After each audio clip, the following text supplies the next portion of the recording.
Welcome to the world of medieval medicine, where the cure was sometimes more terrifying than the disease itself. Today, we will explore 6 bizarre, horrifying. Once upon a time, during the dark ages of the bubonic plague, when people were dropping like flies, a remarkably brave gang of 4 thieves appeared. They brazenly broke into the homes of plague victims, looting their possessions without ever contracting the disease. The whole city was in an uproar, and when the gang was finally caught, the judges were incredibly curious about their secret to survival.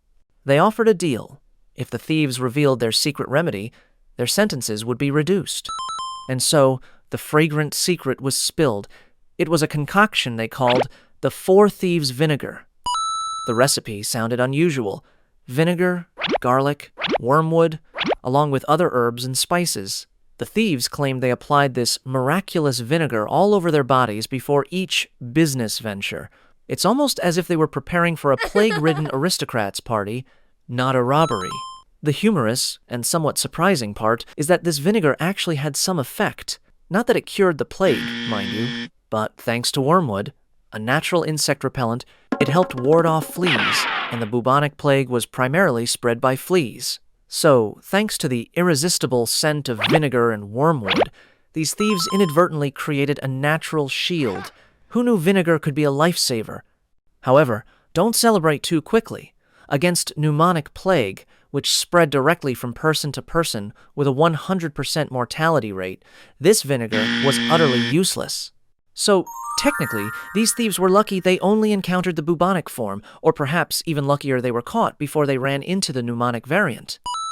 Thus, the 4 Thieves Vinegar, from a criminal trade secret, became a widely sold plague preventative. Garlic. In 1349, Sir Reginald the Reekie was famous for 2 things: his loyalty to the crown and his unbearable smell. When the Black Death arrived in his village, Reginald decided he would not become just another sniffly statistic. No, he would fight this plague like a knight-armed, not with a sword, but with garlic. He read somewhere, possibly scratched on a pub toilet wall, that garlic repelled evil spirits, and to Reginald, the plague was clearly evil. So he made himself a necklace of 120 garlic bulbs, tied together with string, and wore it proudly like royal armor. For weeks, he strutted through the village like a walking seasoning rack, yelling, "Fear not, peasants, I am immune." And to be fair, people did keep their distance, but mostly because he smelled like a rotten pizza left in the sun. Even dogs ran the other way. He refused to bathe, believing cleanliness attracts demons. When offered food, he'd say, "No need, I dine on fear and garlic." Eventually, the plague didn't get him, but dehydration and stink-induced dizziness did. He collapsed in the town's square face first into a cabbage cart. The garlic necklace didn't cure anything, but it did become a legend for being the only thing to repel both rats and women equally well. Mercury. In the chaotic years of the Black Plague, when doctors prescribed everything from roasted frogs to prayers whispered into soup, the search for a miracle cure was officially off the rails. That's when someone pointed at mercury, a liquid metal that looked like melted moonlight, and said, "Let's drink this." Enter Lord Edwin of Eastwiff, the type of man who owned 7 canes but couldn't walk straight.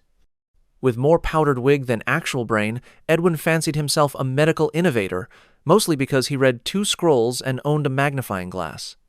When he heard that mercury could purge impurities, he didn't ask questions. He didn't even blink. He simply yelled for his alchemist, kicked over a chair for dramatic effect, and demanded the biggest vial of mercury in stock, preferably one that shimmered in candlelight. He chugged it like it was goblet-aged wine, swirled it first, of course he had taste. For the first 10 seconds, he stood victorious, arms wide, probably composing a speech in his head titled, "How I Cured Myself and Looked Fabulous Doing It." Then ensued a full noble collapse, the kind that knocks over a vase and startles a goat 3 rooms away. His physicians rushed in, one shouting, "Ah yes, the treatment is progressing." Another just nodded while scribbling nothing onto a scroll. As Edwin lay still, his skin took on a lovely silver sheen. If nothing else, he now matched the cutlery. Days later, his servant discovered a to-do list next to his bed. Item number 4. Survive. Item number 5. Start nationwide mercury clinic. Neither happened. Bathing in beer. Long ago, when modern spas were still a futuristic concept, a unique therapeutic method emerged: bathing in beer. It was most famously popular in Central Europe, regions that already considered beer their national drink. Now it was elevated to a miracle cure as well. People believed that soaking in beer, particularly unfiltered, live beer, would bring countless health benefits. They claimed that the yeast and B vitamins in beer would help soften skin, make hair shiny, and even heal skin conditions. And that carbon dioxide and beer foam would improve blood circulation, relax muscles, and relieve stress. Just imagine a gentleman or lady soaking in a tub full of warm beer, relaxing and telling themselves, "I'm curing myself, this isn't wasting beer at all." Beer spas began popping up like mushrooms, offering all-inclusive beer bathing services. Customers would soak in large wooden tubs filled with warm beer, and of course, a fresh glass of beer was provided for internal bathing as well. The air there must have constantly smelled of malt and hops. However, despite its appealing and delicious facade, was this therapy truly effective? Modern science suggests that some vitamins and minerals in beer might have minor benefits for the skin, but absorption through the skin is minimal. Most perceived benefits likely stemmed from relaxation and the sheer novelty of being submerged in your favorite beverage. Thus, beer bathing became a fascinating and humorous part of the history of unique beauty and wellness practices. In the 19th century, when medicine was still rudimentary, an incredibly unique beauty and healing trend emerged: wearing a leech necklace. This was actually a fashionable statement among European aristocrats and the upper class. The theory behind this trend was quite simple. Leeches were believed to have the ability to suck out bad blood from the body.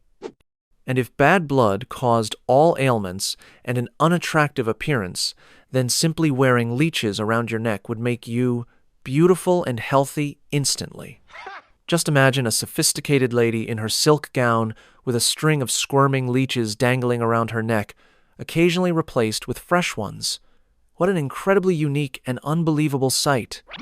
Not only for skin beauty, the leech necklace was also advertised as being able to cure all sorts of ailments, from headaches to nervous disorders. People believed that the leeches continuously drawing small amounts of blood would purify the body.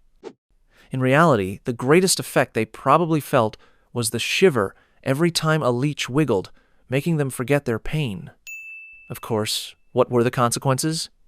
Besides looking impressive in a horrifying way, continuously wearing leeches could lead to infections, minor blood loss, and certainly didn't cure any actual diseases. Fortunately, with the development of modern medicine, bizarre cures like the leech necklace gradually disappeared. Thus, the leech necklace became a humorous but also chilling tale of an era where gullibility and the desire for beauty led people to truly one-of-a-kind decisions.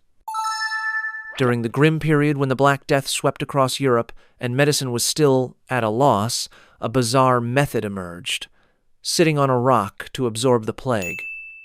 Yes, you heard that right, just a regular rock. No medical degree required for this doctor. The theory behind this innovation was quite abstract. People believed that large, cold rocks had the ability to draw out the heat and poison of the plague from the patient's body. Surely, the immediate cooling sensation would make them think the illness was truly being sucked out, and they probably secretly thanked their rock doctor for not charging a fee. So, large rocks suddenly became outdoor field hospitals. People flocked to them, jostling for a spot to rock-sit their way to health. The sight of sick individuals sitting motionlessly on rocks surely makes us chuckle at the endearing and tragic gullibility of our ancestors. The rock just lay there, uncomplaining, uncharging, truly the most dedicated physician in history. Of course, modern science has proven that sitting on a rock has absolutely no effect on curing the plague. The only real benefit might have been a temporary cooling for feverish patients, and potentially spreading the disease faster if everyone huddled around the same rock. Thus, sitting on a rock to cure the plague became a prime example of human desperation and the wild imagination that takes hold when faced with dangers they couldn't understand or control. While medically ineffective, at least it gives us a humorous story to tell about the unbelievable medical innovations of the past.